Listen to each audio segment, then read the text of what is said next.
Bien, hermanos, pues que el Señor les bendiga en este día. Le damos gracias al Señor que podemos reunirnos, aunque pocos, pero pues también damos gracias también por los hermanos que en su opinión deciden guardarse y estar protegidos en casa. También pues que el Señor sea con ellos. Vamos a abrir nuestras Biblias en Mateo.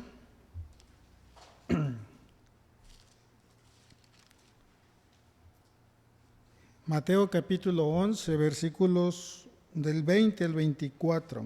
Ese va a ser el tema a exponer en este día. El título que le he puesto a este pasaje, lo he puesto La condena del rey. ¿Sí? Vamos a leer versículos 20 al 24 y dice de la siguiente manera. Entonces comenzó a increpar a las ciudades en las que había hecho la mayoría de sus milagros porque no se habían arrepentido. Ay de ti, Corazín, ay de ti, Betsaida, porque si los milagros que se hicieron en vosotras se hubieran hecho en Tiro y en Sidón, hace tiempo que se hubieran arrepentido en Cilicio y ceniza. Por eso os digo que en el día del juicio será más tolerable el castigo para Tiro y Sidón que para vosotras. Versículo 23 dice, y tú, Capernaum, ¿acaso serás elevada hasta los cielos? Hasta el Hades descenderás, porque si los milagros que se hicieron en ti se hubieran hecho en Sodoma, ésta hubiera permanecido hasta hoy. Sin embargo, os digo que en el día del juicio será más tolerable el castigo para la tierra de Sodoma que para ti. Vamos a orar. Padre celestial, Señor, en esta hora, Padre, te alabamos, te damos gracias por tu misericordia, por tu amor y tu fidelidad sobre nuestras vidas, Señor, por la oportunidad que nos das de estar reunidos aquí, Señor, y también en lo personal por la oportunidad que me das de compartir tu palabra, Señor. Te pido que tú me guíes, que tú me des, Señor, de ti la gracia que necesito para exponer este tema con veracidad, con fidelidad, Señor, y conforme a tu santa palabra, Señor. No permitas que de mi boca salga algún comentario o alguna palabra fuera de tu orden, Señor. Y perdona también, Señor, mi debilidad si cometo algún error humanamente o alguna falla, Señor. Te pido que tú me des la sabiduría y la capacidad que necesito para hacerlo con gozo, sabiendo que la honra y la gloria es solo para ti, Señor. En el nombre glorioso de nuestro Señor Jesucristo. Amén, Señor. Bien, como les digo, el título que le hemos puesto a estos 4 versículos es La condena del rey. Sabemos que el Evangelio de Mateo habla de un rey que ha sido anunciado desde el capítulo 1 hasta ahorita ya 11 capítulos, hablando de este rey, ¿sí? Y es el tema central de lo que es el Evangelio, y por eso le he puesto ese título, La condena del rey, porque es como si él está hablando, él está haciendo una amonestación, una exhortación a los pueblos, a las ciudades que están alrededor de él, ¿sí? Y entonces, pero para llegar a esa condena, primeramente tuvo que haber un edicto del rey, ¿sí? Ese edicto empieza en los primeros capítulos, en el capítulo 3 del Evangelio de Mateo. En el versículo 2 aparece el primer heraldo, le vamos a decir así, o embajador de parte del rey que da un mensaje, trae un mensaje a la ciudad, a la comunidad. Y vean el mensaje que trae en el versículo 2 del capítulo 3. Dice, arrepentíos porque el reino de los cielos se ha acercado. Aquí vemos, Juan es catalogado como el precursor de Jesús que viene a preparar el camino del rey. Viene como un heraldo, como un embajador adelante, anunciando un mensaje, anunciando un mensaje que ellos ya deberían de conocer, las comunidades deberían de conocer este mensaje, porque a través del Antiguo Testamento Dios fue tratando con el pueblo de Israel de diferentes maneras, tratándolos de llevar a un arrepentimiento, arrepentimiento de sus pecados para venir al Rey. Y Juan viene, dice versículo 1, en aquellos días llega Juan el Bautista predicando el Rey en el desierto de Judea, diciendo: arrepentíos, porque el reino de los cielos se ha acercado. El mensaje, el edicto que trae este heraldo es un mensaje de arrepentimiento, ¿sí? Jesús mismo también, al empezar su ministerio en Marcos capítulo 1, trae un mensaje como el que traía Juan también.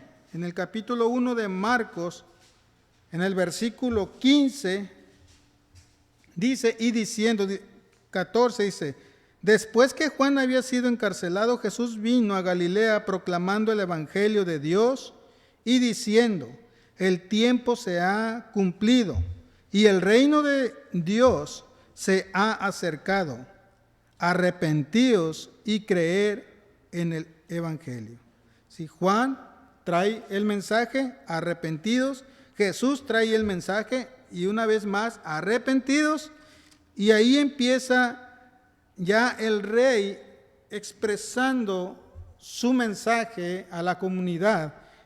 Sí, en el capítulo 4 de Mateo, en el versículo 17, dice: desde entonces Jesús comenzó a predicar y a decir: arrepentidos, porque el reino de los cielos se ha acercado.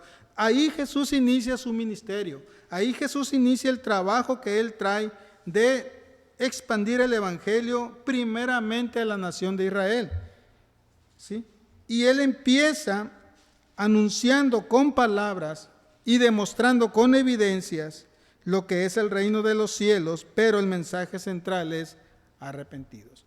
Trae un mensaje para arrepentir, pero a la misma vez está demostrando cómo es el reino, cómo es el creyente que va a vivir en ese reino. Pero para poder disfrutar de esos beneficios, para poder disfrutar de esas bendiciones, hay que entrar por la puerta del arrepentimiento.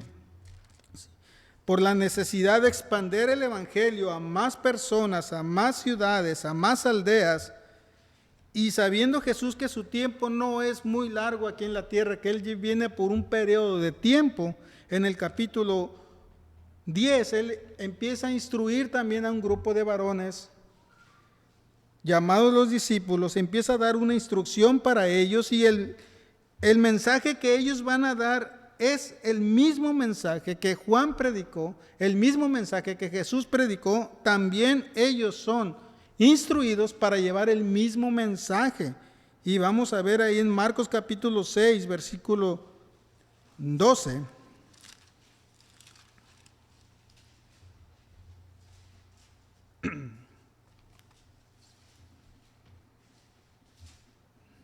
Hace semanas atrás se estuvo exponiendo el capítulo 10 de Mateo, donde vimos la etapa de la instrucción de estos hombres escogidos primeramente por Dios, preparados por Él. En Mateo capítulo 10, en el verso 5, dice que a estos 12 Jesús envió después de instruirlos. Y el versículo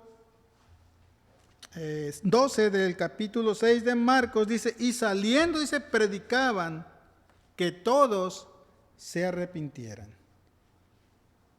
Vean el paralelismo en el mensaje, tanto de Juan el Bautista como de Jesús y sus discípulos. Es el mismo mensaje: arrepentidos, arrepentidos.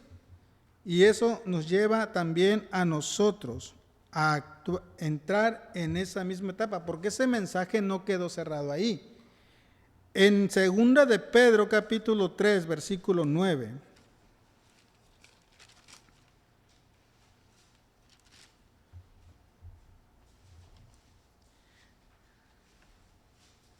el edicto del Rey sigue proclamándose, sigue siendo vital y de importancia, y dice el versículo 9: el Señor no se tarda en cumplir su promesa, según algunos entienden la tardanza, sino que es paciente para con vosotros, no queriendo que nadie perezca, sino que todos vengan al arrepentimiento.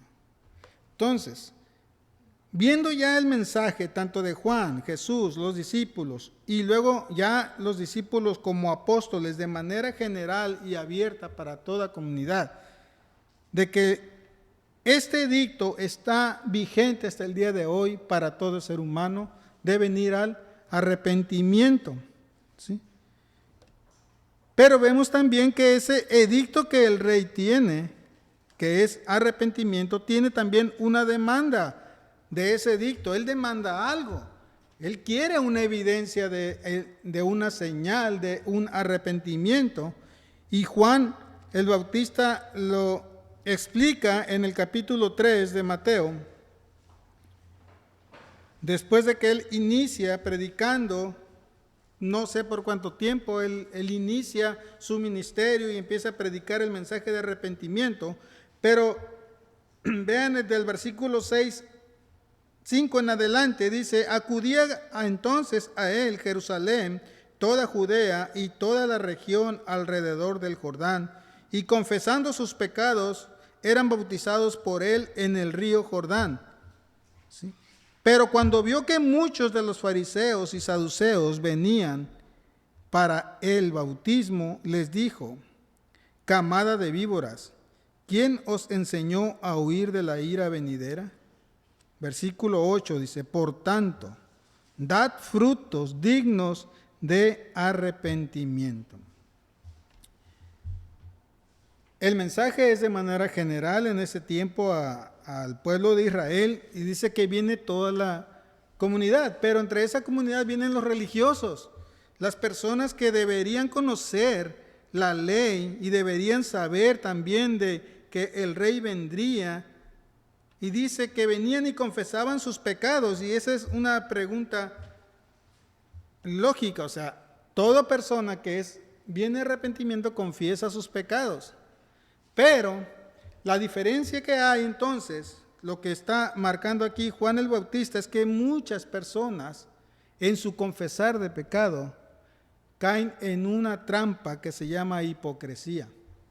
La hipocresía ciega el entendimiento de las personas. Dice, vienen confesando sus pecados, dice, y eran bautizados por él en el río Jordán. O sea, daban una evidencia externa, pública. Y en ese error caemos muchas veces muchas personas hoy en la actualidad. Nos emocionamos, actuamos de una manera a la ligera, vemos que la multitud acciona de esa manera y caminamos igual. O sea, somos llevados por la corriente, en este caso con una corriente religiosa, una corriente de apariencia de religiosidad, de apariencia de piedad. Y Juan el Bautista, que tiene en él un ministerio de profeta, identifica a ese tipo de personas y habla directamente a ellos. Estas personas vienen como los demás confesando pecado y eran bautizados, dice el versículo 6. Y él se da cuenta y los identifica en el versículo 7, por eso habla directamente a ellos y les dice: camada de víboras, ¿quién os enseñó a huir de la ira que vendrá? Y aquí entonces entra, después del edicto del rey, vemos entonces la demanda de ese edicto. Y la demanda que da, tanto para ellos como para nosotros hoy en día, es precisamente lo que dice el versículo número 8. Por tanto, dice, dad frutos dignos de arrepentimiento. No es confesar: yo me arrepentí, yo creí y voy caminando, sino que lo que tú expresas con tu voz, lo expresas también con tu manera de vivir, con tu manera de actuar. Y eso es lo que Juan está explicando aquí a los religiosos, fariseos y saduceos. Den frutos dignos de arrepentimiento. Entonces vemos que el edicto del rey es un llamado a un arrepentimiento, y ese edicto es de manera general y también tiene una demanda, que es dar el fruto del arrepentimiento. El fruto que hay en nuestro corazón a través del Espíritu Santo va a combatir precisamente el error que estaban cometiendo, que es la hipocresía y la incredulidad. ¿Sí? En la actualidad vemos que hay frutos que son provechosos para el cuerpo, y dice come de estos frutos y te va a ayudar para este tipo de enfermedad, para este tipo de problema que puedes tener. La papaya, si padeces de estreñimiento, te ayuda para ese tipo de efecto. Bueno, el fruto que produce el Espíritu Santo en ti va a ser benéfico para ti, porque va a combatir precisamente la hipocresía y la incredulidad, que es lo que estos hombres están reflejando, ¿sí?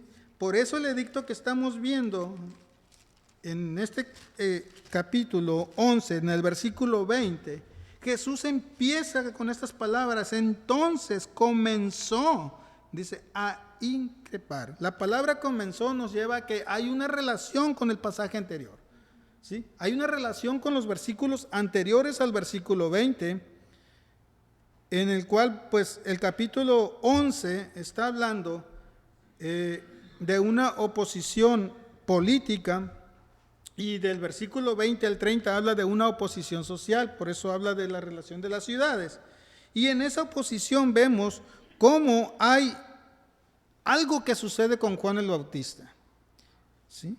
Y lo compara después con otro tipo de personas, ¿sí? Lo que yo le llamo entonces, como creyentes que somos en Cristo, es cierto y es correcto que habrá momentos en nosotros en los cuales podemos tener debilidad, ¿sí? Podemos tener desánimo, pero no es señal de incredulidad, ¿sí? Y eso lo vemos precisamente en los versículos primeros del capítulo 11, como Juan el Bautista está encerrado, está en una cárcel, pero él no está siendo incrédulo, él está mostrando un poco de debilidad, más que nada por la manera en que se están haciendo las cosas con Jesús. Él sabe quién es Jesús, pero por la manera que él está sufriendo, me imagino yo, en una cárcel, encerrado, sin poder ver otras cosas más que las cuatro paredes, pues él siente desánimo en su espíritu, en su corazón, en su mente. Por eso es que él lanza la pregunta a Cristo en el versículo 3, cuando le dice: ¿eres tú el que ha de venir o esperaremos a otro? ¿Sí? Cualquier persona que ve pudiera decir que Juan el Bautista está siendo incrédulo, o sea, no le está creyendo a Jesús, pero no es esa la razón, porque él está mostrando debilidad, porque dice: ¿eres tú o tengo que esperar a alguien más? Él se está firme en su convicción todavía, porque él está seguro que alguien va a venir. Lo que quiere es la confirmación si es Jesús o hay que esperar a alguien más, ¿sí? Entonces, hay dos cosas diferentes aquí que podemos analizar. Una es la debilidad de la fe y la otra es la incredulidad, ¿sí? La debilidad de la fe trae dudas, sí, como Juan el Bautista lo expresa, pero Dios trae consuelo, ¿sí?, al creyente, ¿sí? Un creyente realmente arrepentido tendrá sus momentos débiles, tendrá sus momentos de bajo nivel espiritual, pudiéramos decirle de esa manera, pero un creyente realmente arrepentido, el Espíritu Santo va a interceder y va a ayudar a alimentar su fe y a poder restaurarle.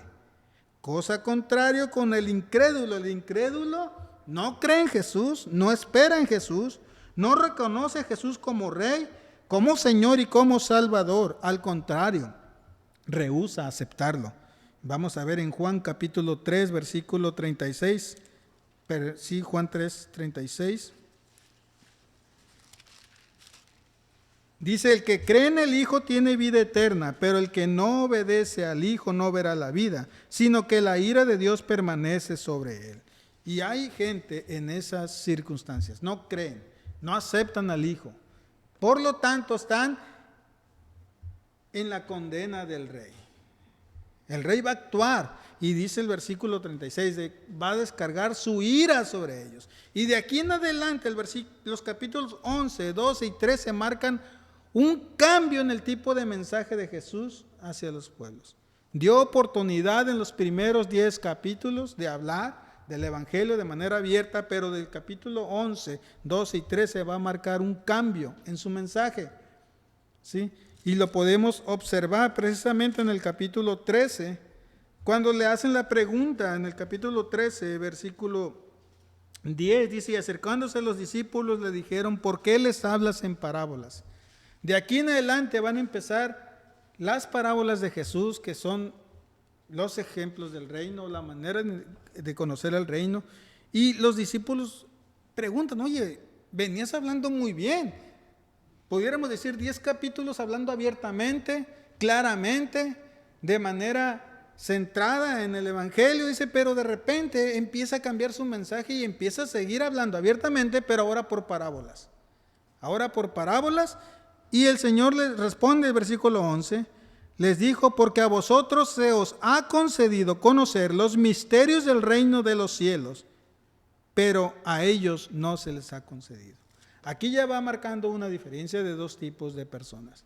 Va marcando la diferencia de dos naturalezas que expresa Génesis 3:15. Desde entonces esas dos naturalezas van a ser manifiestas hasta el día de hoy. Y una de esas naturalezas, que es la descendiente, que desciende precisamente del Señor, va a entender las parábolas, va a entender el mensaje. El Señor va a abrir el corazón, por muy cerrado que esté, para que entienda el Evangelio. Pero las personas que no son de esa naturaleza, que pertenecen al otro Padre, que ya sabemos quién es, serán cerrados.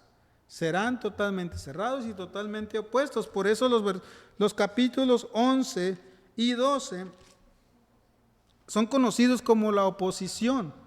O sea, lo que hablamos anteriormente en parte, como una introducción a esos capítulos en Mateo 10, hablando de las 4 posiciones que enfrentarán cuando empiecen a compartir el Evangelio. En estos capítulos ya se ve manifiesta la oposición. Y vemos que en el capítulo 11, del 1 al 19, ya está presente precisamente en Juan el Bautista la oposición política, porque él está encerrado por un rey, ¿sí? Por un rey, y lo vamos a ver en el capítulo 14 de Mateo, en el versículo, del versículo 1 dice, por aquel tiempo Herodes el tetrarca oyó la fama de Jesús y dijo a sus sirvientes, este es Juan el Bautista, él ha resucitado entre los muertos y por eso es que poderes milagrosos actúan en él. Versículo 3 dice, porque Herodes había prendido a Juan, lo había atado y lo había puesto en la cárcel por causa de Herodías, mujer de su hermano Felipe, porque Juan le decía, no te es lícito tenerla. ¿Sí? Aquí Juan es cuando entra en la cárcel. ¿Sí? Aquí nos lleva a un capítulo anterior, a un pasado, que es el capítulo 4, cuando Juan está en la cárcel y empieza el ministerio de Jesús. Precisamente dice, oyendo que Juan está en la cárcel, Jesús empieza a darse a conocer de manera popular. Pero aquí vemos cómo es que Juan entra en la cárcel. ¿Por qué? ¿Por qué entró en la cárcel? Por hablar la verdad, por decir las cosas como son, de manera concreta, de manera directa, sin tener miedo a los fariseos y saduceos. ¿Qué les dijo? Camadas de víboras, siendo los religiosos, que la multitud diciendo, bueno, ellos son los que saben, ellos son los teólogos, ellos son los maestros que nos instruyen. Sin embargo, Juan viene y le dice, ustedes son camada de víboras, porque están viviendo una hipocresía en su vida, en su manera de vivir. Por eso Juan manda lo que demanda el edicto, fruto digno de arrepentimiento. Y ese edicto es de manera general para todos. ¿Sí? Juan entra en la cárcel por hablar la verdad. Versículo 4 dice, no te es lícito tener a esa mujer, y conocemos la historia. Ahí más adelante es cuando ya el rey se emociona con el baile de la hija de esa mujer y viene y le trozan la cabeza a Juan y ahí es cuando muere.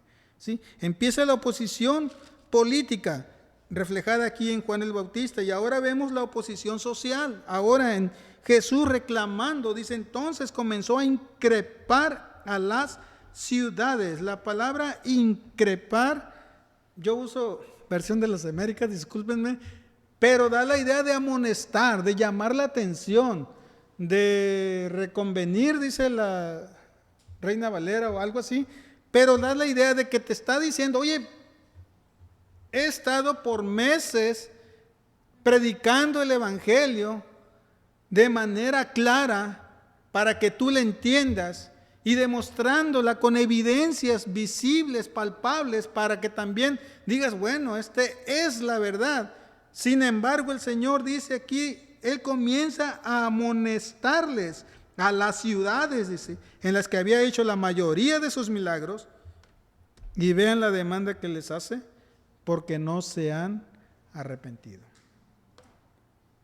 ¿Cuánto tiempo duró Juan el Bautista llamando al arrepentimiento? No lo sé, pero me atrevo a imaginar que por tiempo estuvo predicando, arrepiéntanse, arrepiéntanse, arrepiéntanse. No causó el mayor efecto. Jesús aparece en su ministerio, probablemente por un año o más de 6 meses, un año, predicando el Evangelio en la región de Capernaum, el mismo mensaje, llamando al arrepentimiento, llamando a que confiesen sus pecados y haciéndolo de manera pública con enseñanzas y con evidencias. Y es la misma situación. No hay arrepentimiento. Sin embargo, las personas sí escuchan a Jesús y hablan maravillas de Él. Vamos al capítulo 7, cuando Él termina de enseñar. El versículo 28 dice, cuando Jesús terminó estas palabras, las multitudes se admiraban de su enseñanza, porque les enseñaba como uno que tiene autoridad y no como sus escribas. Conocían la enseñanza. La palabra que dice aquí, dice, se admiraban de la enseñanza. Pero no hay raíz. No hay el fruto que el Señor demanda a través de su edicto. Es superficial, ¿sí? Tal vez te puedes emocionar y admirar de la exposición que se hace aquí en Iglesia Bíblica Piedra Angular, y puedes decir, tenemos sana doctrina, tenemos buena enseñanza, pero si no tienes arrepentimiento en tu corazón, quedas en este lugar, te admiras de una iglesia con sana doctrina. Y no solo esta, hay iglesias con sana doctrina, con buenos expositores de la palabra, que te lo pueden expresar de una manera clara y puedes decir, wow, qué buen predicador es. Pero si no hay arrepentimiento, ¿dónde queda? De manera superficial, de manera ligera, no hay profundidad. En aquellos años, en la iglesia de Ejido, se acercó una señora a mi papá era el pastor de esa iglesia, y le dice a la señora, una noche anterior estuvo un predicador, y le dijo, qué bonito predicó el hermano que vino anoche, qué bonito, se ve que Dios lo usa mucho, y empezó a halagar y decir muchas cosas, y le dice a mi papá, bueno, qué bueno que le gustó el mensaje. ¿De qué predicó el hermano? No sé, dice, pero predicó muy bonito. Se admiran, tal vez del léxico que tiene el expositor, tal vez del conocimiento que pueda tener, o de la manera de exponer, pero es superficial. Entran en un ambiente de hipocresía y no pueden cambiar. Recuerden, la debilidad de la fe puede traer dudas a nuestra vida, puede traer desánimo, pero a la misma vez Dios nos da consuelo, como lo hizo con Juan. ¿Y cuál es la manera en que llevó a Juan a consolar? Pues lo llevó a las Escrituras. Eso fue la manera en que lo hizo, porque cuando Jesús le responde, y contad a Juan lo que oyes y lo que ves. Dos cosas, lo que escuchas y lo que ves. Y le da en el versículo 5 los eventos que están sucediendo, pero es para que Juan vea y dice, vaya a las Escrituras lo que iban a decir sobre el rey. Entonces, ¿qué podemos entender aquí? Que el desánimo en nuestras vidas puede venir a través de una pandemia, y que ahora entramos en una cuarentena otra vez y estamos encerrados otra vez y no podemos hacer nada.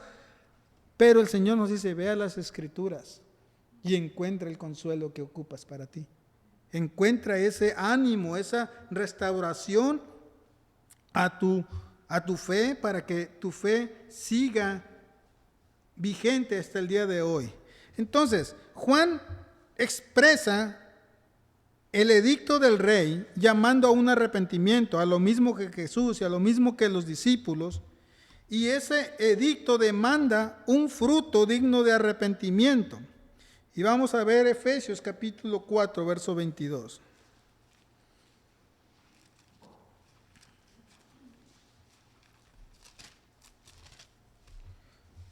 Versículo 22 al 24. Vamos a ver aquí tres cosas que produce el arrepentimiento en nuestras vidas. Dice, en cuanto a vuestra anterior manera de vivir, os despojéis del viejo hombre, que se corrompe según los deseos engañosos, y que seáis renovados en el espíritu de vuestra mente, y os vistáis del nuevo hombre, el cual, en la semejanza de Dios, ha sido creado en la justicia y santidad de la verdad. De aquí, de estos tres versículos, saco tres cosas que produce el arrepentimiento en nuestras vidas. Versículo 22 produce en nosotros una renuncia al pecado. ¿Sí? Es una renuncia al pecado. Por eso dice, despojaos del viejo hombre. Se renuncia al pecado. El viejo hombre está viciado y quiere deleitarse en esos deseos pecaminosos porque ahí siente placer. Sin embargo, aquí el apóstol dice, en cuanto a vuestra anterior manera de vivir, dice, despojaos del viejo hombre. Es como si dijera, renuncien al pecado. No quiero decir con esto que el creyente nunca va a pecar. Mientras estemos en esta naturaleza, vamos a pecar. Porque nuestra naturaleza carnal sigue en nosotros. Pero el creyente ahora no ve el pecado como un estilo de vida, como una manera de manifestarse, sino que en ocasiones caemos por nuestra debilidad. Por nuestra debilidad de fe podemos pecar también. De hecho, la debilidad de la fe puede ser un pecado o es un pecado. Sin embargo, el Señor nos llama a una reconciliación diaria con el Señor. Por eso 1 Juan dice, confiesa, ven en oración al Señor y arrepiéntete cada día, porque cada día pecamos, ¿sí? Cada día fallamos al Señor. Entonces, la primera cosa que produce el arrepentimiento en nosotros es una renuncia al pecado. Y luego, versículo 23, vemos también que se renueva continuamente en el conocimiento de Dios, ¿sí? El creyente realmente arrepentido va a la palabra a alimentar su espíritu. Es lo que Efesios nos habla más adelante, de la llenura del espíritu. ¿Cómo se va a llenar del espíritu una persona? Conforme se meta a las escrituras a aprender de la palabra. No hay otra manera de llenarse. No hay un acto de magia que dice, oh, eres lleno del Espíritu Santo. No. ¿Quieres ser lleno del Espíritu Santo? Métete a escudriñar las Escrituras. Sí, un arrepentimiento genuino provoca alejar el pecado, provoca buscar la palabra de Dios y llenarnos del conocimiento de Dios. Sí. Tercer punto, versículo, ¿dónde estoy? 24. Y os vistáis del nuevo hombre, es el cual en la semejanza de Dios ha sido creado en la justicia y santidad de la verdad. En otras palabras, el arrepentimiento produce en el creyente renuncia al pecado, renovarse continuamente en el conocimiento de Dios y buscar la santidad en nuestras vidas. Buscar la santidad en nuestras vidas, ¿sí? Somos llamados a ejercer eso en nuestras vidas, de crecer en santidad. Hebreos capítulo 12, versículo 14 dice, buscad la paz con todos y la santidad, dice, sin la cual nadie verá al Señor. ¿Sí? Y en 1 de Pedro capítulo 1, verso 15, dice, sed santos porque yo soy santo. Dice, versículo 15 y 16 dice, sino que así como aquel que os llamó es santo, así también sed vosotros santos en toda vuestra manera de vivir, porque escrito está, sed santos porque yo soy santo. Regresando a Mateo, vemos entonces que el Señor tiene razones para amonestar. Tiene razones para decir, ¿por qué no te has arrepentido? Por meses he predicado el Evangelio. Juan el Bautista No dice la Escritura cuánto tiempo, pero podemos pensar que bastante tiempo predicó la Escritura. Antes de este versículo fue el capítulo 10, cuando el Señor instruye a sus discípulos con la misión también de ir y predicar el Evangelio. Y el versículo 1 dice, y sucedió que cuando Jesús terminó de dar instrucciones a sus 12 discípulos, se fue allí a enseñar. Se fue de allí, dice, a enseñar y predicar. O sea, da la idea de que Jesús agarró por un lado y él siguió haciendo la obra de predicar. Y los discípulos se fueron a otro lado a predicar. Y creo que vimos el versículo de Marcos, capítulo 6, verso 12. Después de ser instruidos, dice el versículo 12, 6, 12, y saliendo predicaban que todos se arrepintieran. Del capítulo 10 y los primeros eventos hasta que el Señor empieza a hacer una amonestación ha pasado un tiempo, ¿sí? Y por eso el Señor tiene las evidencias en sus manos para poder amonestar y decir, ¿por qué no te has arrepentido? ¿Por qué no te has arrepentido? Si has escuchado el Evangelio, si has visto los milagros no causan efecto en la persona. No causan un efecto de arrepentimiento, solamente también si con la enseñanza se admiraban de Jesús, con los milagros que hacían. Versículo 33 del capítulo 9 dice, después que el demonio había sido expulsado, el mudo habló, dice, pero vean, lo que quiero enfatizar aquí es la parte B, dice, y las multitudes se maravillaban y decían, jamás se ha visto cosa igual en Israel. Las enseñanzas pueden causar admiración en ti. Los milagros pueden causar maravillas en ti, pero no hay señal de arrepentimiento. Y lo que el rey está demandando en su edicto es precisamente el fruto de tu arrepentimiento, la evidencia interna en ti, ¿sí? Esa evidencia. Y vamos a ver 2 de Corintios, capítulo 7.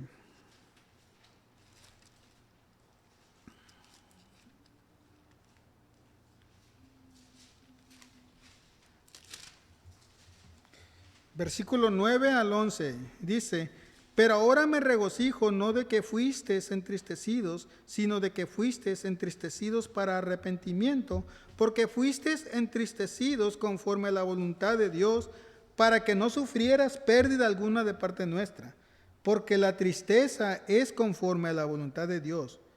Porque la tristeza que es conforme a la voluntad de Dios produce un arrepentimiento que conduce a la salvación, sin dejar pesar.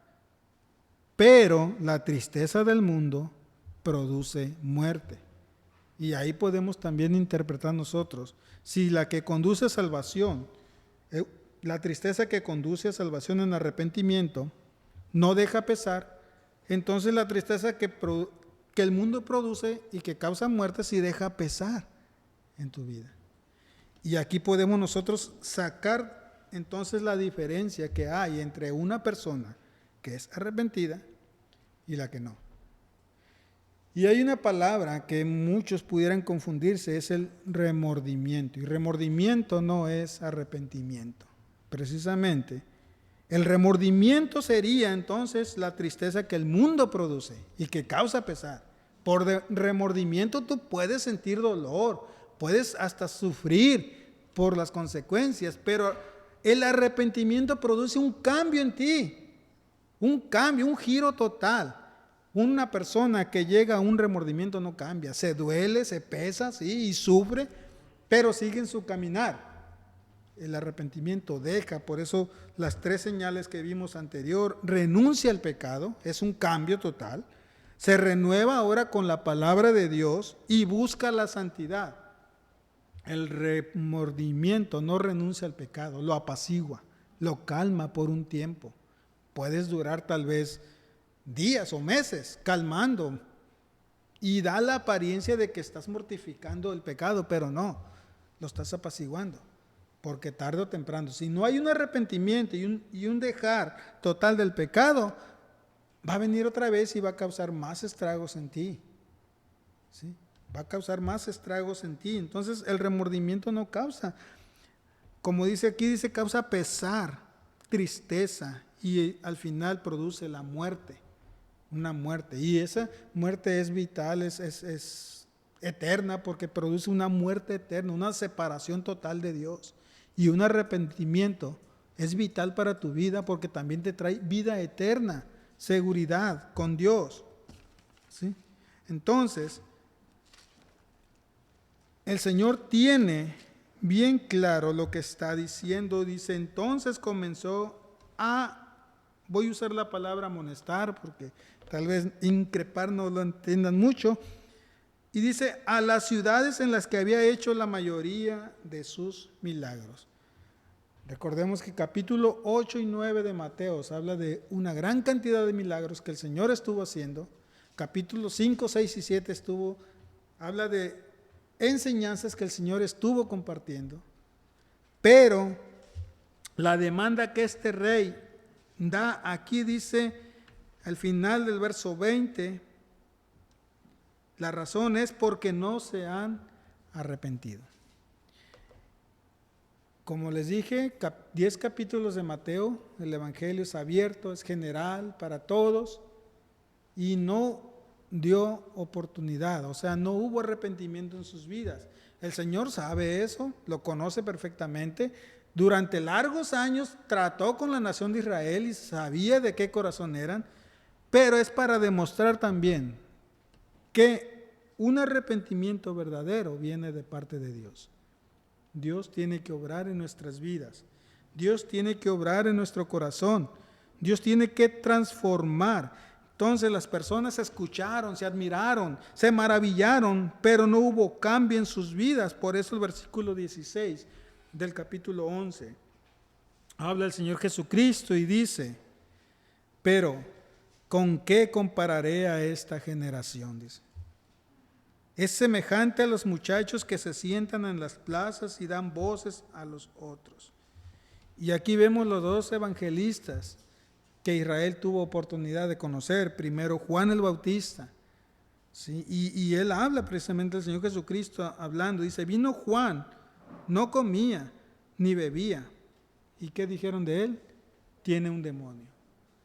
Pudiéramos decir hoy en la actualidad, vino el hermano Julano de tal y predicó la palabra de manera directa y fuerte. ¿Y qué podemos decir?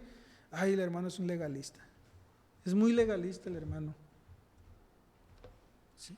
Pero dice, luego cambia el versículo 19. Vino el Hijo del Hombre, dice, que come y bebe. Y dicen, mira, dice, un hombre glotón y bebedor de vino, amigo de recaudadores de impuestos y de pecadores. La otra diferencia. Primero, muestra legalismo. El hermano es muy legalista, es muy duro, es muy directo. Y el otro hermano, no, pues el otro hermano es muy light, es muy liberal. ¿Sí? Es muy suave, me gusta. Prefiero lo liberal al legalismo. Sin embargo, el Señor dice, ¿con qué los comparo? Y pone el ejemplo precisamente de los jóvenes niños que están jugando y empiezan a jugar a jugar a que están en fiestas de bodas, dice. Están alegres, están contentos, pero no se divierten. No se divierten con nada, decían.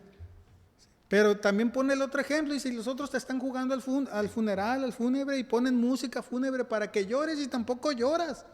O sea, no hay cambio en ti, no hay señal de vida, hay totalmente indiferencia a lo que es el Evangelio. No te conformas con la dureza directa de Juan el Bautista, no te conformas con el amor y la paciencia de Jesús y el convivir con pecadores. Criticas a los dos, pero el problema está en ti y en mí y en todos. La dureza, la indiferencia que causa el Evangelio en nuestras vidas, el no venir a un arrepentimiento. El Señor termina el verso 19 diciendo, la sabiduría se justifica por sus hechos. O sea, ¿y a qué nos lleva precisamente cuando dice que la sabiduría se justifica por sus hechos? Pues nos lleva precisamente a la demanda del rey, al fruto que tú muestras, la actitud que tú muestras, tus hechos, tu manera de vivir, tu manera de creer y tu manera de vivir el Evangelio va a ser evidente si de verdad estás arrepentido o estás viviendo una falsedad, hipocresía e incredulidad. Terminamos con Hebreos 3:12. Quería terminar hoy, pero creo que no voy a poder. Hebreos capítulo 3, versículo 12. 12 y 13. Es palabra para todos nosotros. Dice, tened cuidado, hermanos, no sea que en alguno de vosotros haya un corazón malo de incredulidad para apartarse del Dios vivo. ¿Sí? Otra amonestación del rey. Tened cuidado, hermanos, no sea que en alguno de vosotros haya un corazón malo de incredulidad para apartarse del Dios vivo.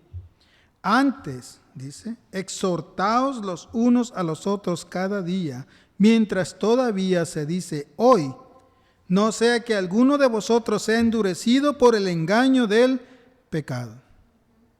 Gracias al Señor que el Señor ha traído arrepentimiento a nuestras vidas. Podemos testificar con nuestras vidas, con nuestros actos y con nuestras voces que el Señor nos ha hecho nacer de nuevo, ¿sí? Y podemos cantar, ya no soy el mismo, ya no puedo ser igual, pero cántalo con tu corazón, que de verdad sea la que vas a expresar en la alabanza, sea realmente lo que está en tu corazón y puedas decir libremente y con gozo, ya no soy el mismo y jamás podré ser igual. Somos nuevas criaturas en Cristo, hermano. Vamos a orar. Padre Celestial, te alabamos y te damos gracias por este tiempo, por tu palabra, Señor, que nos exhorta y nos anima a vivir cada día para tu honra y tu gloria, Señor. Te pido también, Señor, tengas misericordia de nosotros. Si ves que tenemos señal de debilidad en nuestras vidas, trae ese ánimo, ese consuelo a través de tu palabra para que podamos reavivar nuestra fe. Y también te pido, Señor, si de casualidad alguien no ha tenido un arrepentimiento genuino en su corazón, en su vida, trae gracia salvadora a su vida, Señor, y sobre personas que nos ven tal vez por el internet, Señor, que no han conocido un evangelio, que no han conocido de tu gracia salvadora, permite, Señor, que tu palabra llegue a sus vidas y transforme sus corazones, Señor, para que puedan también transformar su manera de vivir, Señor. Gracias te damos en el nombre de nuestro Señor Jesucristo. Amén.